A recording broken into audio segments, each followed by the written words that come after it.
여기에서 보면 먼저 게바에게 보이시고 후에 12제자에게와 그 후에 500여 형제에게 일시에 보이셨나니라는 구절이 있습니다. 여기에서 게바가 누구냐? 게바는 베드로입니다. 그래서 처음에 여기에서는 베드로에게도 보이셨고, 언제?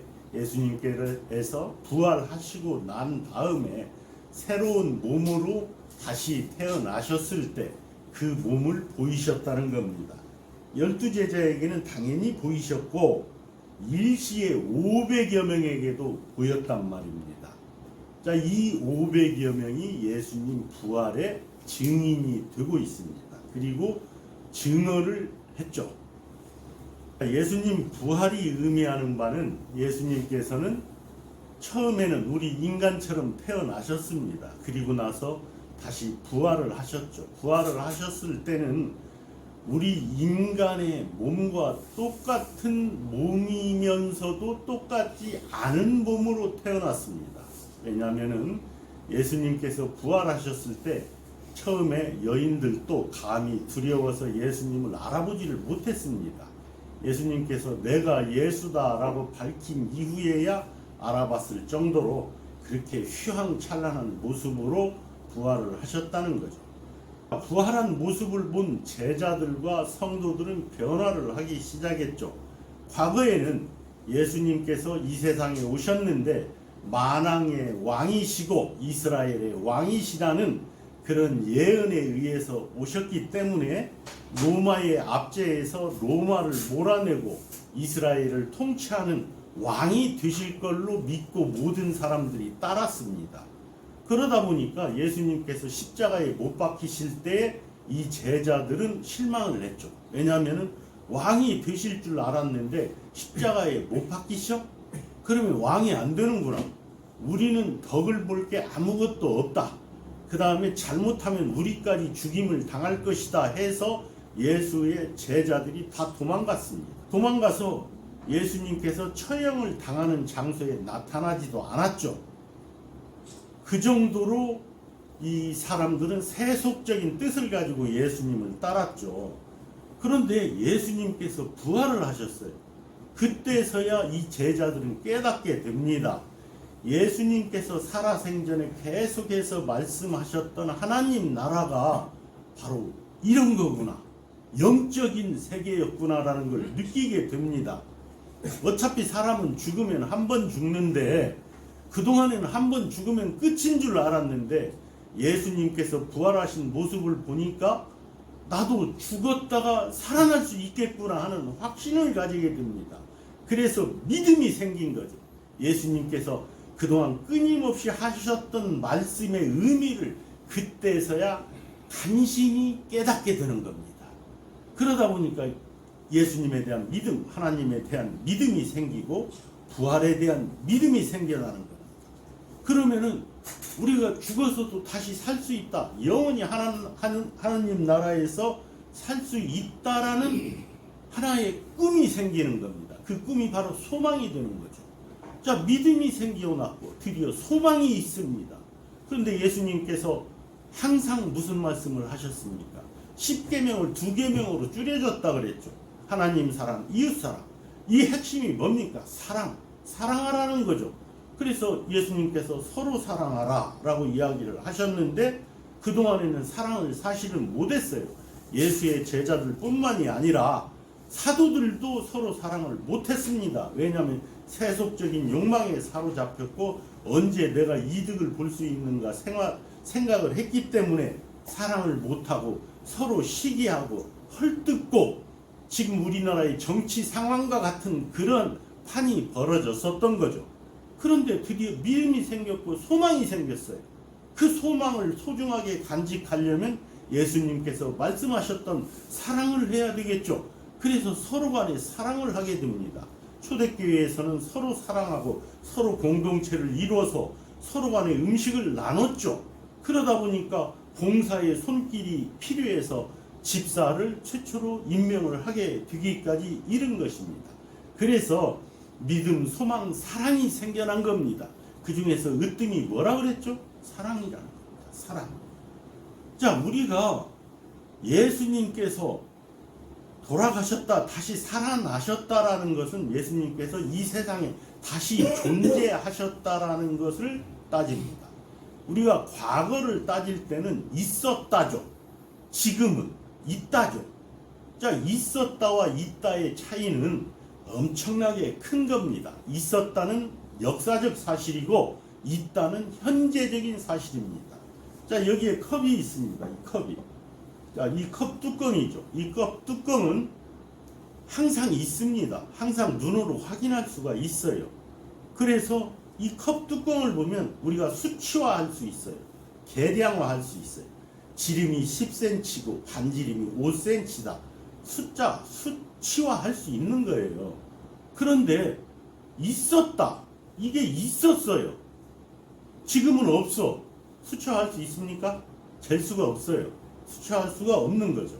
그래서 우리가 항상 무슨 일이 있었다라는 건 사실이고 있다라는 건 사실입니다.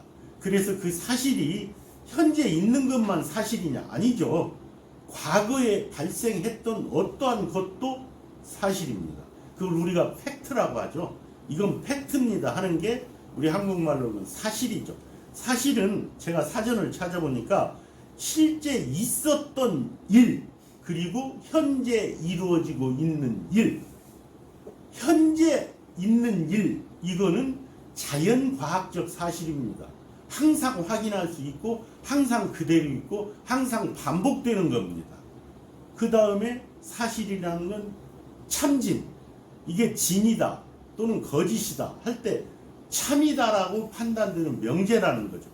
그 다음에 현실에 실제로 존재하는 사물이나 상태를 사실이라고 합니다. 그럼 우리가 사회과학에서 다룰 때 이 사실은 뭐를 가지고 진짜다, 사실이라고 하느냐? 자연과학적 사실은 수치화, 계량화가 될 수 있는 거고, 이 사회과학적 사실은 과거에 일어났었다. 그래서 일어난 실증적인 사건이 있어요. 이 사건에 대해서 지금 사료가 있는 거예요. 자료가 있는 거예요. 이 사건에 대한 자료가 일목요연하게 정리가 되어 있다는 거죠. 그래서 일목요연하게 정리가 되려면 누군가가 조사해서 그것을 기록을 해야 됩니다. 우리가 성경에서 누가복음을, 누가가 역사학자였죠. 그러면서 의사였어요. 그 누가복음을 기록하기 위해서 숱한 사람들을 만나서 예수님이 행했던 사건들의 증언을 받아서 그걸 사료로 기록한 게 오늘의 누가복음이 되겠습니다. 그러면 우리가 예수님께서 진짜 부활을 하셨느냐 안 하셨느냐를 가지고 많은 논쟁이 되고 있고, 지금도 유튜브에서 그게 상당히 많은 논쟁거리가 되고 있습니다. 예수님께서 어떻게 부활하셨느냐? 사람이었었는데 죽었다 살아날 수 있느냐? 사람은 죽으면 그걸로 끝인데 살아났다는 증거 있느냐? 증거 있습니다. 자, 그러면은 우리가 사회과학에서 말하는 역사적 사실을 가지고 실제로 과거에 일어났다는 실증적인 사건이 있어야 되고, 그걸 조사해서 기록된 자료가 있어야 됩니다. 조사해서 기록된 자료에는 숱한 증언과 증인들이 있어야 됩니다. 증인들이 증언한 바가 역사적 사료로 기록이 돼 있어야 됩니다. 자, 우리가 사회과학에서 이게 맞다 틀리다를 규정하는 게 귀무가설을 세우죠. 통계학에서 귀무가설을 세웠을 때 예를 들어서 예수님이 없었다라고 가설을 잡는 겁니다. 예수님이 탄생하지 않았다. 그래서 그거를 통계를 돌려서 P값이 0.05 이하일 때는 그게 사실입니다. 자, 그 이야기는 거꾸로 이야기하면은 예수님이 존재하지 않았다라는 사실이 95%가 증명이 되면은 사실입니다. 오차는 5%만 허용되는 거예요. 그러면 94%가 증명됐다. 사실이 아니에요. 94.9%가 증명됐다. 사실이 아니에요. 오로지 0.05보다 작아야 돼요. 그러니까 5%보다 오차가 작아야 돼요. 그럼 96%나 97%, 98%면 사실을 인정합니다. 이게 귀무가설이에요. 귀무가설은 반대되는 가설을 잡았을 때 이게 틀렸다는 게 입증돼 다시 원점으로 돌아간다. 그래서 돌아갈 귀자에다가 0점 그 아무것도 없는 무, 그래서 귀무가설이라고 해요. 그럼 예수님이 안 계셨다고 먼저 가설을 세우고 그걸 풀어 나가 봅시다. 자, 이거는 수치화 계량할 수가 없어요. 역사적 사실은. 그럼 예수님이 안 계셨다는 것을 증명을 해내야 되죠. 그러려면은 과거에 일어났던 일, 그러니까 실증적인 사건이 없었다는 것을 증명을 해야 되고, 그 다음에 증언이 없어야 되고, 그 증언을 역사적 사료로 기록한 사실이 없어야 예수님이 이 세상에 존재하지 않았다는 게 증명이 됩니다. 자, 여러분, 예수님이 이 세상에 존재했다는 것은 너무너무도 많은 사료가 있어서 이걸 뒤집으려면은 아마 여러분 죽을 때까지 해도 못 뒤집어요. 뒤집을 수가 없어요. 그래서 귀무가설이 채택될 수가 없어요. 기각되는 거예요. 그러면 예수님은 존재했다는 거죠. 자, 그러면은 예수님 존재는 둘째 문제 치고 부활을 했느냐 안 했느냐. 예수님 존재한 걸 다 인정을 합니다. 어디에서? 그럼 부활을 했느냐? 우리가 이걸 증명하기 위해서는 먼저 객관적 사실이 있어야 됩니다. 근데 예수님이 부활했느냐 안 했느냐는 지금 우리가 모르잖아요. 그러니까 객관적인 사실은 지금 몰라. 그래서 객관적 사실을 세모라고 표시를 제가 해놨어요. 왜냐하면은 그 당시에 존재해서 부활한 걸 직접 봤으면 객관적 사실인데 자연과학적 사실을 객관적 사실이라고 하는 거예요. 근데 이거는 자연과학적 사실은 아니에요. 그러니까 객관적 사실인가 아닌가는 우선 제쳐놓고 예수님이 계셨다라고 저는 믿어요. 그러면 제가 믿으니까 주관적 사실이 맞죠. 근데 나는 믿어도 다른 사람이 안 믿어. 그러면은 상호 주관적 사실이 아니야. 나만 믿는 거야. 근데 예수님에 대해서는 대부분의 사람들이 기독교인들이라면 다 믿습니다. 누구를? 부활했다는 것을. 부활을 했기 때문에 이게 종교가 됐고, 종교라는 걸 믿음으로써 부활을 믿게 되는 거죠. 그러면 기독교인들 사이에서는 이게 전부 다 상호 주관적인 사실이에요.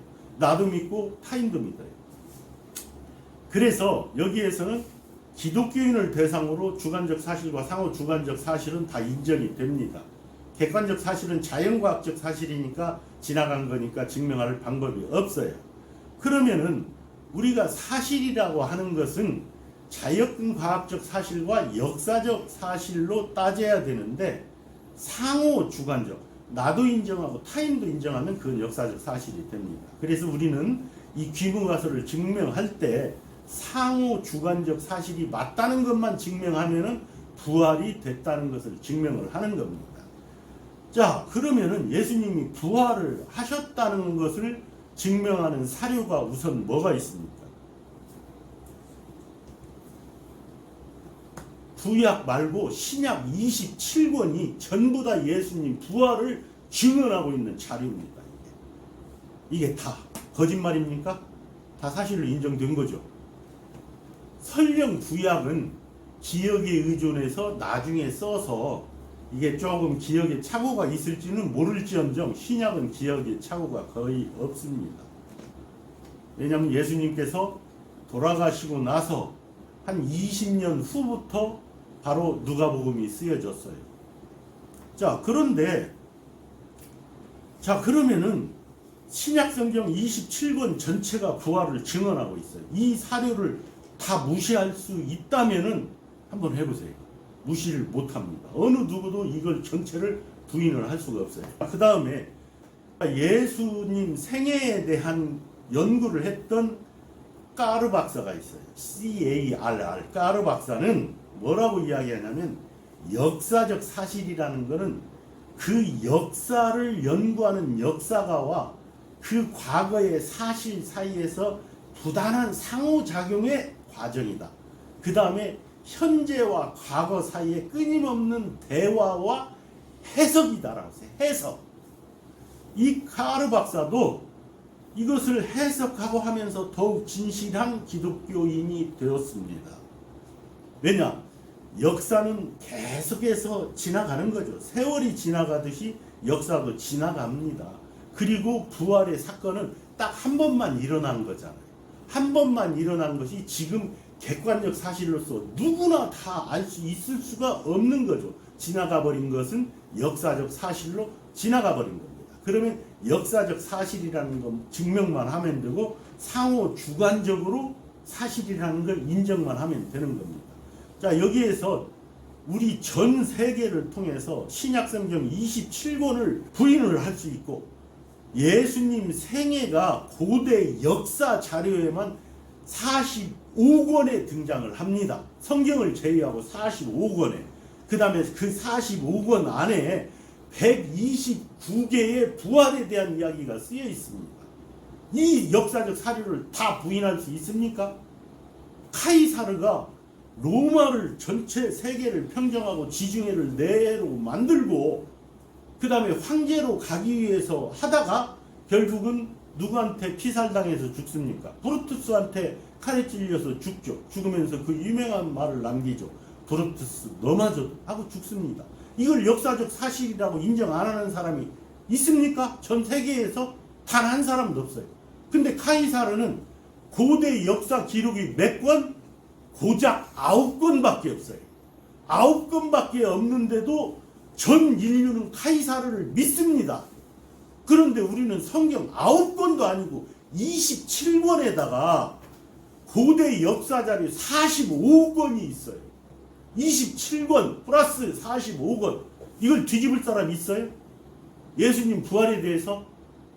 그 다음에 이걸 뒤집으려면은 증언했던 사람들, 그걸 목격하고 증언했던 사람들을 다 그 증언을 뒤집어 엎어줘야 되는데 500여 명이 그것도 따로따로 본 게 아니라 동시에 봤어요. 동시에 예수님 부활 장면을. 그게 다 기록이 돼 있어요. 지금 여러분들이 아까 읽었던 성경 구절에 돼 있습니다. 이 부활하신 것을 목격했던 분이 베드로, 12제자, 야고보, 모든 사도, 바울이, 심지어는 바울까지도 목격했어요. 바울은 살아생전에는 예수님을 목격하지 못했어요. 그리고 예수님의 부활을 믿는 신도들을 탄압하기 위해서 끊임없이 잡아들였던 사람이 바로 바울이에요. 근데 바울이 다마스커스로 가다가 부활하신 예수님을 보고 눈이 멉니다. 그 다음부터 삶이 바뀝니다. 완전히 삶이 바뀌어요. 자, 이 사람은 바리새인이었어요. 바울. 그 다음에 유대의 지도층이었고 상당한 부를 가진 사람이었고 특권을 누리던 사람이 예수님의 부활하신 모습을 보고 갑자기 가장 가난한 자로 떨어지고 가장 힘없는 자로 떨어져서 예수님 부활을 증명하고 전 세계를 돌아다녔잖아요. 지중해를 중심으로 해서 그 주변 국가를 돌아다니면서 전도를 했습니다. 뭐가 아쉬워서 바울이 그렇게 전도를 했겠습니까?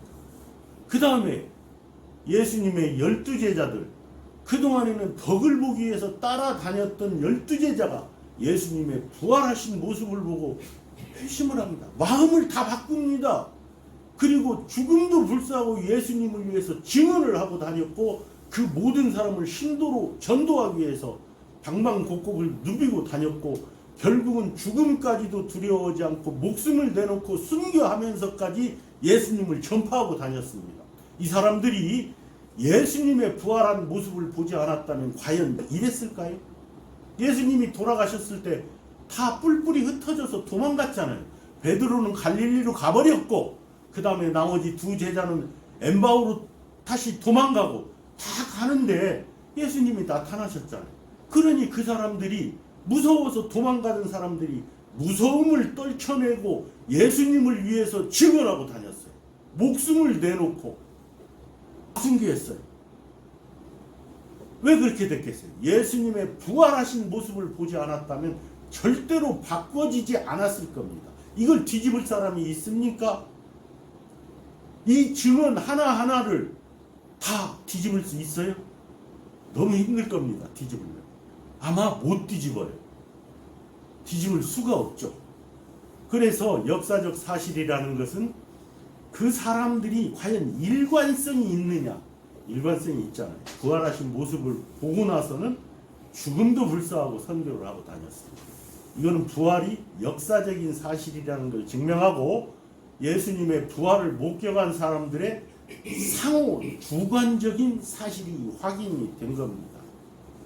이것을 부인할 수가 없죠. 부인하려면은 연구에 연구를 거듭해야 되는데 그렇게 부인하기 위해서 연구에 연구를 거듭하다가 오히려 기독교인이 돼버린 사람들이 바로 제 뒤에 있습니다. 영국의 무신론 철학자였던 안토니 플루는 정말 예수님의 부활이 잘못됐다. 인간이 무슨 부활이냐? 예수님의 시체를 제자들이 훔쳐다가 어디다 숨겨놓고 부활했다고 거짓말을 했다고 그랬어요. 자, 그런데 제자들이 예수님의 시체를 숨겼어. 무덤에서 훔쳐서 숨겼어.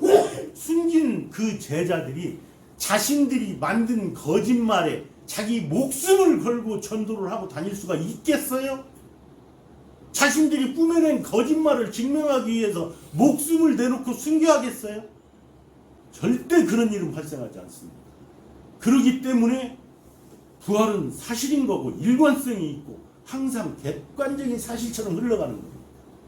자연과학적 사실이 아니고 역사적 사실이기 때문에 이건 증명이 된 거나 마찬가지입니다. 영국의 무신론 철학자였던 이 플루는 그렇게까지 주장을 했습니다. 예수님의 제자들이 시체를 숨겨놓고 그랬다. 근데 말이 안 되지. 왜냐하면 자신의 거짓말에 자신의 목숨을 걸 사람이 없다는 거죠. 그런데도 제자들은 다 목숨을 걸었어요. 사도 바울이 순교를 하면서까지도 목숨을 걸고 전도를 하고 다녔어요. 설명할 방법이 없어요. 그 증언을 다 부정할 수 있는 방법이 없었다라는 거죠. 왜냐하면 부활하지 않았다는 것을 증명하기 위해서는 귀무가설처럼 95%의 증언을 뒤집어야 돼요. 95%의 역사적 사실을 뒤집어줘야 되는데 하나도 못 뒤집었어요. 그래서 결국은 어떻게 되느냐? 부활의 종교는 어떤 종교에서 주장하는 기적의 증거보다도 월등하고 양적 질적으로도 비교가 안 된다 하면서 결국 기독교 신자가 돼서 신실한 삶을 살고 있습니다. 독일의 자유주의 신학자, 말 그대로 자유죠. 자기 마음대로 해석하는 자유주의 신학자였던 게르트 루데만은 연구하다 안 되니까 십자가형에 돌아가시고 시신을 매장한 거가 팩트고 부활한 게 팩트다. 팩트가 뭐라고 했어요? 사실이다. 인정을 합니다. 역사가이며 종교 철학자입니다. 역사가. 이 사람들은 역사를 역사적 사실로 증명할 때는 항상 상호 주관적인 걸 증명을 해내는 분입니다. 나도 기독교 신자가 되겠다. 이런 분들입니다. 이분들이 저보다 머리가 안 좋습니까? 저보다 머리가 2배, 3배 월등하게 뛰어난 분들이고 역사를 연구하는 분들이고 자유주의 신학자이고 철학자입니다. 그것도 철저한 무신론의 철학자들이 예수님의 부활이 거짓이다라는 걸 증명하려다가 거꾸로 뒤집어진 겁니다. 그 증언을 바꿀 수가 없었어요. 증언이 거짓이라는 걸 95%를 증명해낼 수가 없는 겁니다. 95%를 거짓이라는 걸 증명하지 못하면은 귀무가설, 즉 원점으로 돌아가야 돼요. 그러면은 부활은 있었다가 되는 겁니다. 귀무가설은 기각되는 거고 부활은 있었다는 걸로 채택이 되는 겁니다. 이게 가장 논리적인 겁니다. 왜냐하면은 전 세계 학자들이 어떠한 사건을 규명해낼 때는 귀무가설을 이용합니다. 그 다음에 사회과학적으로 0.05의 P값을 인정을 하는 거죠. 그보다 P값이 작아야 된다는 거예요. 한번 증명을 해보세요. 여러분들 95% 이상, 96%, 97%, 98% 기록된 성경이 거짓이라는 걸 증명해낼 수 있고 2200여 개 문헌의 부활의 기록들을 거짓이라고 95% 이상을 증명해낼 수 있느냐? 없다는 거죠. 그러면은 남은 과제는 뭐냐? 한 가지입니다. 이 기록된 사건들이 일관성이 있느냐? 일관성이 없는 거 하나도 없어요. 다 일관성이 있습니다. 그렇기 때문에 우리는 예수님의 부활을 오히려 믿어야 됩니다. 그리고 우리가 흔히들 그러죠. 성경에 있으니 믿어라. 그럼 그냥 믿으면 돼요. 근데 의심이 간다. 그러면은 성경을 가지고 부활을 뒤집을 수 있는 역가설을 한번 세워보세요. 귀무가설을 세워서 그 증명을 해보세요. 95%가 예수님 부활이 틀렸다는 것을 증명을 해낸다면은, 그렇다면은 인정을 저도 하겠습니다. 아마 죽어도 못할 겁니다. 영원히 못할 겁니다. 너무도 많은 증언이 있어요. 카이사르의 증언은 딱 9건밖에 없다고 그랬죠. 이 성경과 숱한 자료들이 이것을 어떻게 거짓이라고 증명을 해낼 수가 있겠습니까? 그래서 여러분들은 이 예수의 부활을 믿으시고, 정말로 믿으시고, 타 종교에서는 신의 아들이, 신의 신성을 가진 신이 지상에 와서 우리 인간과 같이 살다가 승천한 일이 없습니다. 오로지 기독교에서만 존재하기 때문에 기독교는 독특한 종교고, 부활의 역사를 믿어야만 기독교가 성립을 하는 거기 때문에 여러분들은 믿으시기 바랍니다. 자, 기도하겠습니다. 주님, 저희가 주님의 부활을 역사적 사실로 굳게 믿습니다. 수많은 증거와 기록들이 이를 증명하고 있기에 부정할 수 없습니다. 주님의 부활은 단순한 사건이 아니라 우리에게 믿음과 소망과 사랑을 주신 놀라운 은혜입니다.